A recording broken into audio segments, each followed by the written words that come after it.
इथं दर्शनासाठी आल्यानंतर आपल्याला देवीच्या एकदम डाव्या बाजूला गणेशजींची पण मूर्ती बघायला मिळते।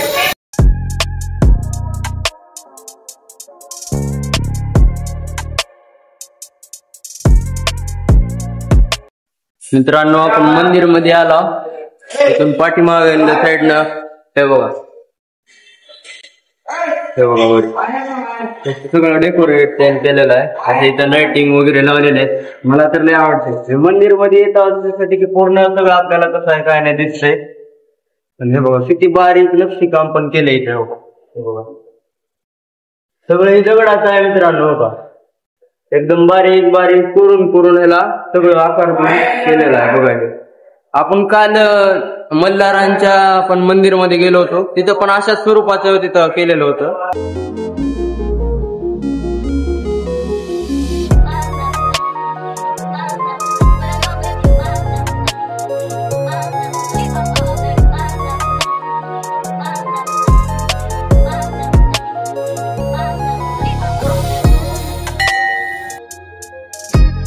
देवी यांच्या श्रीचरणाचे दर्शन।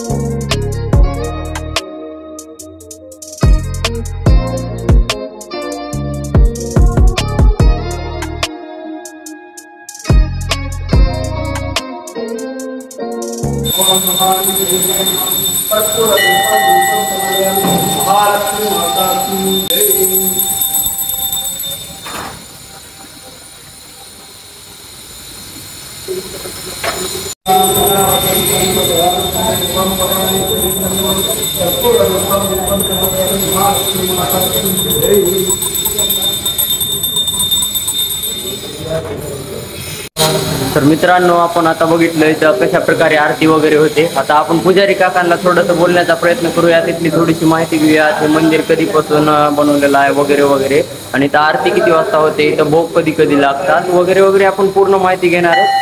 तुम्हाला जर व्हिडिओ आवडत असेल तर तुम्ही लाईक करा आणि कमेंट करा मित्रांनो। तर मित्रांनो आपण इथं मंदिरच्या मध्ये आलो आहेत, आतमध्ये गाभाऱ्यामध्ये आलो तिथं, आता आपण इथली माहिती घेणार आहे। तर आपण विचारूत काकांना की इथं कसं कसं इथला इतिहास काय होता काय नाही सगळं आपण जाणून घेणार आहोत। तर तुम्हाला जर व्हिडिओ आवडत असेल तर लाईक करा आणि सबस्क्राईब करा मित्रांनो। तर काका आता मी ते माझ्या जन्माच्याही आधीपासून हे मंदिर आहे, पण ह्या मंदिरला बांधून किती काळ झाला आहे व इथले इतिहास काय आहे काय नाही ते मला आम्हाला सर्वांना जाणून घ्यायचंय, म्हणून आज आम्ही इथे आले। थोडस आम्हाला इथली माहिती तुम्ही सांगाल का?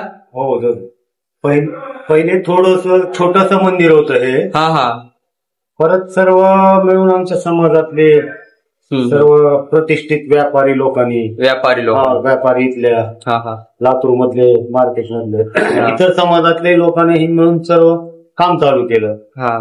पण लक्ष्मी आईची कृपामुळे हे काम असं वाढत गेलं, पूर्ण भव्य दिव्य लातूरातलं लाल दगडातलं मंदिर झालं। लाल दगडातलं बाहेरून पण आम्ही बघितलंय, खूप सुंदर असं हे मंदिर आहे। आणि इथं आता आम्ही त्याच्या आधी पण बघितलंय, खूप अशी गर्दी पडलेली असते, म्हणून आम्ही आज इथं दाखवतो। भरपूर कार्यक्रम होतात आपल्या मंदिरमध्ये दरवर्षी। कोजागिरी पौर्णिमे कालच रात्री उत्सव झाला बरोबर। परत आमचे गवळी समाजाचे दिवाळी पाडव्याचाही कार्यक्रम मोठा होतो। तर आषाढ महिन्यामध्ये ती मोठी घागरी निघतात आमच्या गवळी समाजाचे, ते पण उत्साहात पार पडते।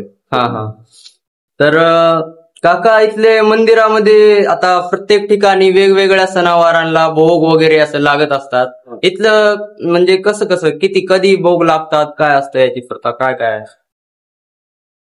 भोग असा तर दर शुक्रवारी प्रसाद असतोच। शुक्रवारी जे यजमान असतात ते शुक्रवारीच महाआरती होते, त्या दिवशीच प्रसाद बनवून म्हणजे जे यजमान आहेत त्यांनी पावती बनवून प्रसाद देणार, बाकी तेच भोग लावणार। या मंदिरची आरती किती टाइम होते, म्हणजे सकाळी आणि संध्याकाळी याचा वेळ काय? 2 टाइम, सकाळी 5 ते 6 ला अभिषेक होतो। अभिषेक नंतर आरती आणि रात्री एक वेळेस 8 वाजता आरती 2 आरती दिवसात, म्हणजे दिवसामध्ये 2 वेळेस इथं आरती होते। अच्छा, तर या मंदिरची सगळ्यात आधी म्हणजे कोणते, असं मी पुजारी काकांकडून असं ऐकलंय की हे जे मंदिर आहे त्यातले आधी सर्वात आधी 2 शेंद्राच्या मूर्त्या होत्या, नंतर देवीची चांगल्या आकारामध्ये मूर्ती उभारली?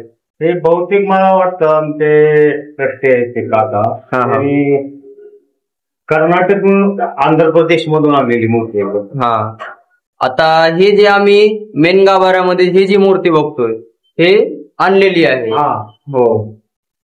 आणि हे जे साईडची जी मूर्ती आहे ते चंद्राच्या, हे आधीपासून इथे खूप जुन्या आहेत.